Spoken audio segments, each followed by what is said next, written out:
Président, Mesdames, Messieurs les élus, chers collègues,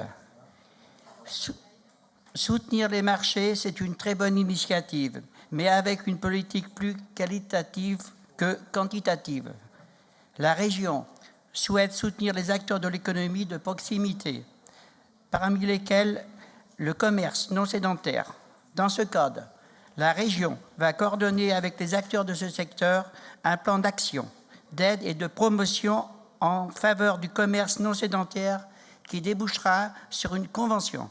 Notre mouvement, dont la volonté politique défend depuis toujours les valeurs liées à la proximité, reste le grand défenseur des commerçants sédentaires et non sédentaires, parce qu'ils jouent un rôle fondamental dans le renforcement du lien social, le développement économique local, le recours au circuit court, d'autant plus qu'il y a aujourd'hui une réelle attente où l'humain, la relation directe et de confiance, la qualité de l'accueil, la qualité des produits, bien sûr, le besoin de conseils redeviennent des valeurs essentielles de l'économie et de la consommation.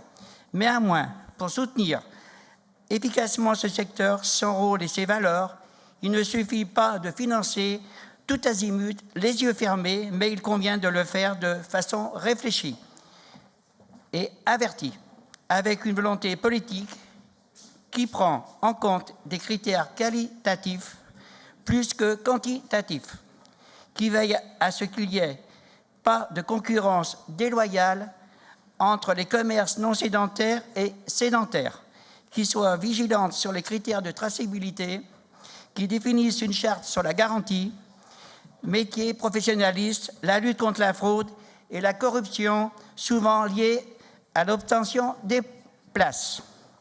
Au sein de notre groupe d'élus de la région, nous avons les compétences et l'expérience de terrain confirmées dans ce domaine et nous souhaiterions être sollicités en amont de la rédaction de ce plan d'action et de l'établissement de cette convention. Je vous propose l'amendement suivant: compléter le premier paragraphe comme suit, d'associer les élus des différents groupes à la préparation de ce plan d'action, à la rédaction de cette convention et à l'attribution des subventions et des aides pour qu'il y ait une plus grande transparence et de savoir exactement où vont cet argent. Je vous remercie. Si vous permettez, je rajouterai que je remercie Madame André Thiraud et Monsieur Alain Berlioz-Curlet, qui a été les deux personnes seules présentes à cette commission des marchés non sédentaires. Et c'est très regrettable parce que j'estime que les villages ont besoin qu'on les aide. Merci. Je vous en remercie. Merci beaucoup, Monsieur le doyen.